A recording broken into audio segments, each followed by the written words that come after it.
Sorry ass DJ.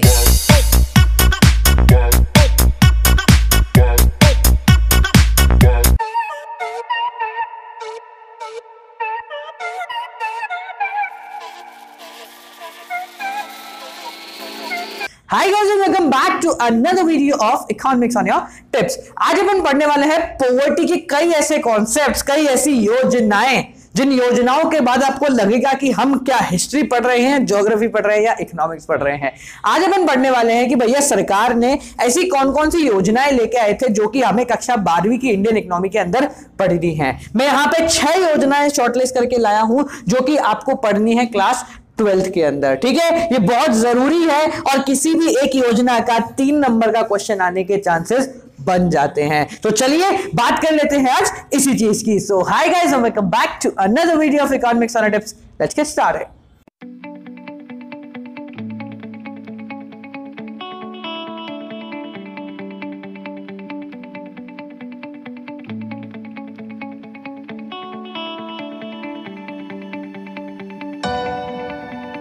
सो guys देखो, पहले जो अपन ये योजनाएं पढ़ने वाले ना, इन योजनाओं से पहले मैं आपको ये बता देता हूं कि हमारी सरकार ने क्या सोचकर काम किया था, यानी सरकार ने कौन कौन सी अप्रोचेस लगाई थी। ये बेसिकली आपके कोर्स में ज्यादा तो नहीं है पर थोड़ा सा इसका छोटा सा पार्ट है, तो इसलिए मैं आपको समझा देता हूं। तो देखो, सबसे पहले सरकार ने 3 तरीके की चीजें अप्रोच लेकर आए थे। पहली अप्रोच है सरकार की ग्रोथ ओरिएंटेड अप्रोच, यानी सरकार ने पहला सोचा था कि हमें इस तरीके के प्रोग्राम लाने हैं जिससे ग्रोथ हो, क्या हो, डेवलपमेंट हो। दूसरा था बेसिक नीड पूरी हो, जैसे कि आपका मिड डे मील वगैरह होता है ना, मिनिमम रिक्वायरमेंट प्रोग्राम्स। तो लेकिन सरकार का जो मोटिव था वो ये अप्रोच ये थी कि आप मिनिमम नीड्स प्रोग्राम की तरह ऐसे प्रोग्राम लाओ जिससे बेसिक जो आवश्यकताएं लोगों की वो पूरी हो। और तीसरी जो थी, जो कि हमें यहां पढ़नी है, वो है पॉवर्टी एलिवेशन प्रोग्राम, यानी कि ऐसे प्रोग्राम लाए जाएं जिसके थ्रू हमारे यहां से गरीबी जो है वो कम हो, या जो लोग गरीबी रेखा यानी पॉवर्टी लाइन के नीचे आते हैं वो लोग उस रेखा से ऊपर चले जाए। ठीक है, तो चलिए अब अपन बात कर लेते हैं भैया पॉवर्टी एलिवेशन प्रोग्राम सरकार कौन कौन से लेकर आई थी। तो सबसे पहला और सबसे कॉमन और सबसे आखिरी में जो हम पढ़ने वाले थे वो है आपका नरेगा। अब भाई नरेगा जो तू नहीं करेगा तो तेरा नंबर कटेगा, तो नरेगा के बारे में जरूर पढ़ लेना, क्योंकि नरेगा 3 नंबर में आप लोगों से पूछा ही जाता है। 8वीं जब अपन ने स्टार्ट की थी ना कक्षा 8th 9th 10th, इन तीनों सालों में नरेगा का क्वेश्चन आपके पेपर में जरूर आया था, तो 12वीं में भी आने के चांसेस बहुत ज्यादा हैं। तो बात कर लेते हैं नरेगा की। देखो, the NREGA act was passed in 2005। 2005 में यह एक्ट पास किया गया था, जिसको 2006 में कन्वर्ट करके एमजी नरेगा का नाम दे दिया गया। पहले नरेगा था, फिर एमजी नरेगा दे दिया गया। अब फुल फॉर्म क्या है? नरेगा की फुल फॉर्म होती है national rural employment guarantee act, जिसको बदलकर 2006 में कर दिया गया Mahatma Gandhi national rural employment guarantee act, मतलब आगे गांधी जी को लगा दिया गया। अब ये एक्ट था क्या, पहले वो समझ लो। देखो, हमेशा याद रखना, जितने भी पॉवर्टी एलिवेशन प्रोग्राम आप पढ़ने वाले हो वो सब नाम से पहचाने जाते हैं, यानी आप उनका नाम देख के उनके बारे में 4 लाइन आराम से लिख सकते हो। तो देखो क्या है, महात्मा गांधी, तो चलो नाम लगवाया है आगे, नेशनल रूरल गांव में एम्प्लॉयमेंट गारंटी एक्ट, गांव के अंदर रोजगार देने की गारंटी देना। एक ऐसा एक सरकार लेके आई जिसके तहत सरकार ने गांव में एम्प्लॉयमेंट अपॉर्चुनिटी प्रोवाइड कराने की गारंटी दी। अब यहां गारंटी वर्ड जो है ना, ये सरकार ने एक लिमिट से बांध दिया, यानी कि इस एक्ट के तहत सरकार ने बोला कि जिस भी डिस्ट्रिक्ट्स के अंदर हम ये लॉन्च कर रहे हैं, उन डिस्ट्रिक्ट्स के अंदर हम 100 दिन का रोजगार की गारंटी देते हैं, यानी आपको 100 डेज ऑफ एम्प्लॉयमेंट गारंटी मिलेगी। 100 दिन तक आपको रोजगार मिलेगा। अब बात आती है कि सरकार ने यहां काम कौन से करवाए, तो सरकार ने यहां वो सारे काम करवाए जिससे हमारा डेवलपमेंट हो, जैसे रोड हो गया, डैम हो गए, कनेक्टिविटी रिलेटेड जितनी भी इंफ्रास्ट्रक्चर डेवलपमेंट की चीजें हैं वो सारी की सारी इस एक्ट के अंदर कराई गई। ठीक है, दोज हू सीक एम्प्लॉयमेंट, वो लोग जिन्हें एम्प्लॉयमेंट चाहिए, अगर मुझे एम्प्लॉयमेंट चाहिए तो मुझे क्या करना पड़ेगा, can report to those rural areas, वो उन रूरल एरियाज में जा सकते हैं where this programme is being launch, जहां पे ये प्रोग्राम लॉन्च किया गया था। यानी स्टार्टिंग में कुछ गिनी चुनी में ही ये डिस्ट्रिक्ट में लॉन्च किया गया था, उसके बाद 2008 के अंदर इसको पूरा नेशन वाइड यानी कि पूरे देश के अंदर लॉन्च करा दिया गया था। तो इस एक्ट का मेन मोटिव क्या है कि ये एक्ट आपको 100 डेज की एम्प्लॉयमेंट गारंटी प्रोवाइड कराता है कि 100 दिन तक आपको रोजगार मिलेगा। ठीक है, अब इसके अंदर आप आराम से लिख सकते हो। नेक्स्ट पे आते हैं, तो नरेगा हो गया, जिसको बाद में एमजी नरेगा कह दिया था। ठीक है, हम उल्टा चल रहे हैं, अभी हम 2006 पे हैं, अब थोड़ा पीछे चलते हैं। नेक्स्ट जो था वो आपका था फूड फॉर वर्क प्रोग्राम।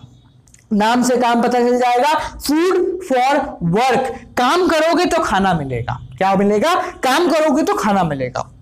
एक ऐसा प्रोग्राम सरकार ने 2004 नरेगा से पहले लॉन्च कर दिया था, जिसके तहत आपको जो काम करोगे आप, उसके बदले में आपको खाना मिलेगा। अब पहली चीज सरकार को यह पता थी कि सिर्फ खाने के लिए कोई काम नहीं करेगा, तो इसलिए सरकार ने जो अपॉर्चुनिटी रखी वो ये रखी थी कि wages were paid partly in food and the remaining in cash. आपको जो आपकी तनख्वाह मिलेगी, आपको जो रोज का आपका भाड़ा मिलेगा, जो आपकी मजदूरी मिलेगी, वो आधी कैश में मिलेगी और आधे का आपको खाना दिया जाएगा। ठीक है, इसके तहत क्या हुआ, लोगों को न्यूट्रिशन मिलने लगा, आपको खान पान की चीजें मिलने लगी, तो आपके पेट में सही चीज जाएगी तो आगे भी सही चीज बनेगी, यानी कि आपका डेवलपमेंट भी होगा और एक स्वस्थ व्यक्ति का निर्माण भी होगा। तो इसलिए सरकार ने क्या किया, आधा जो वेजेस है वो कैश में प्रोवाइड कराया और आधे वेजेस की जगह खाने का सामान प्रोवाइड कराया। ठीक है, इसको बोलते हैं फूड फॉर वर्क प्रोग्राम। तीसरा प्रोग्राम और पीछे चले जाते हैं, स्वर्ण जयंती ग्राम स्वरोजगार योजना। ध्यान से सुनना, स्वर्ण जयंती ग्राम, गांव के लिए स्वरोजगार, खुद का रोजगार। किसका रोजगार? खुद का। यार गवर्नमेंट प्रोवाइड नहीं करा रही, आपको खुद का रोजगार जनरेट करने में मदद करेगी। ठीक है, तो ये जो योजना थी, इसके तहत सरकार ने लोगों को खुद का रोजगार जनरेट करने का मौका दिया। किस तरीके से? ये आई थी अप्रैल 1999 में, बहुत पहले। इसके तहत सरकार ने सेल्फ हेल्प ग्रुप SHG, आप लोगों ने पढ़ा है ना, 10 लोग जब आपस में पैसा इकट्ठा कर लेते हैं और उस पैसे को अपने ही किसी मेंबर को दे दे ताकि वो डेवलपमेंट कर सके या कोई नया धंधा खोल सके, उसको हम सेल्फ हेल्प ग्रुप बोलते हैं। ये आगे अपन पढ़ेंगे।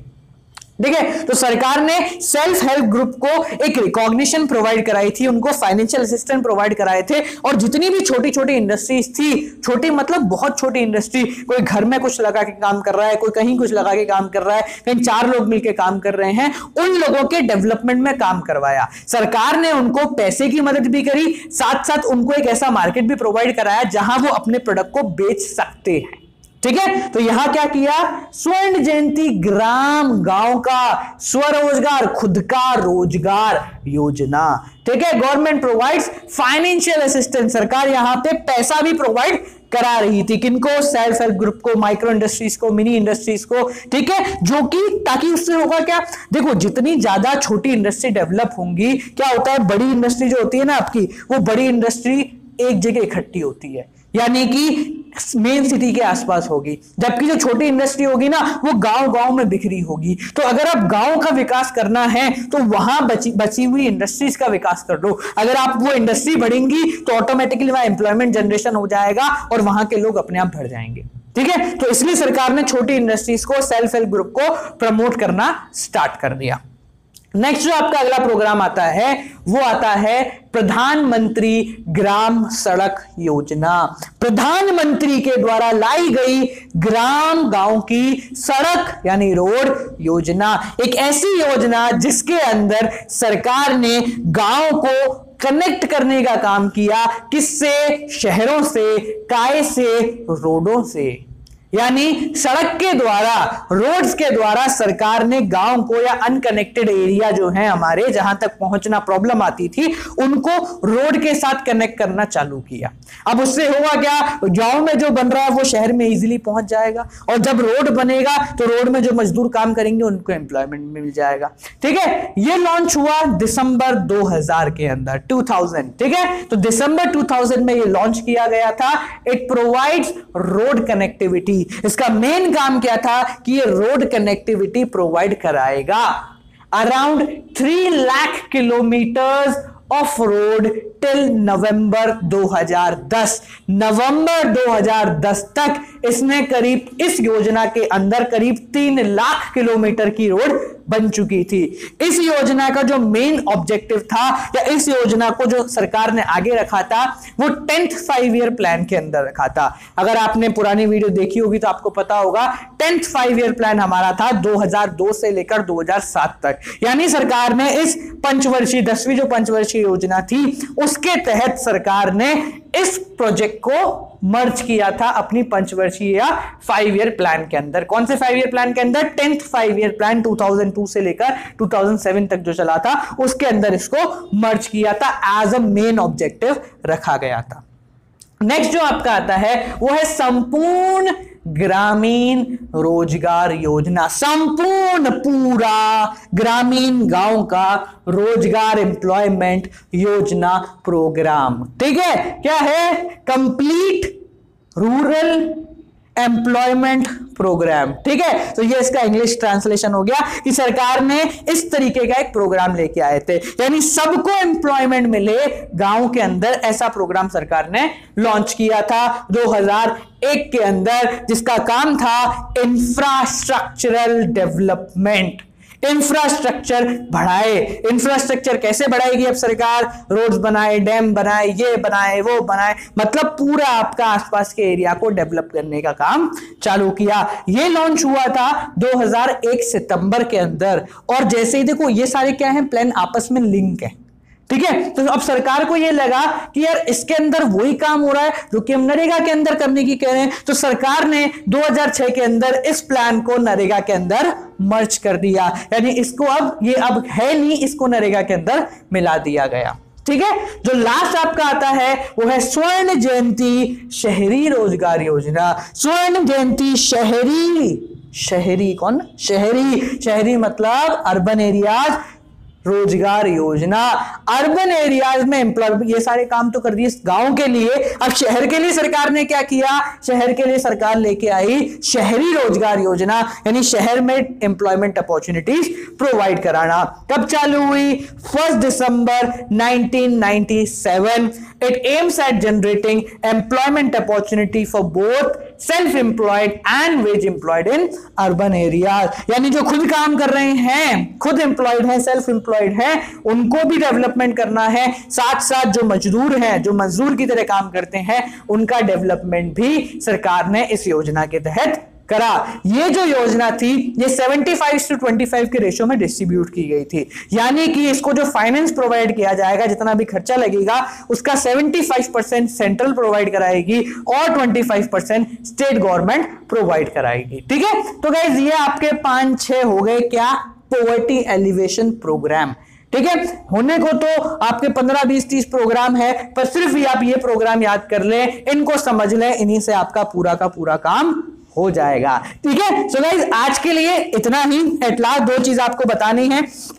पहली चीज के बारे में आप सभी जानते हैं, तो गाइज ये है हमारी पहली चीज, यानी कि the necessity good for class 12th economics. ये वो चीज है जो कि क्लास 12th में अगर आपको अच्छे नंबर लाने हैं तो लेना ही पड़ेगा। ठीक है, ये हमारे 2 छोटा पैकेट बड़ा धमाका है, that is macro economics and that is Indian economic development, the best sellers of Amazon में जितने भी हैं। तो पिछले 2 महीने में हजारों बच्चों ने इस पर अपना ट्रस्ट दिखाया है और साथ साथ उनको अच्छे नंबर मिलने वाले हैं। ठीक है, तो ये नेसेसिटी गुड्स है, यानी कि इसके बारे में सोचना नहीं है, इसको फटाफट जाके ले लेना है। ठीक है, 12वीं में नंबर लाने ना, 12th के बाद सोचना नहीं है कि यार काश में 12th में ले लेता ना, 12वीं वापस नहीं आती है। तो इस गुड्स को जरूर आप परचेज कर लीजिए, डिस्क्रिप्शन में आपको लिंक मिल जाएगा।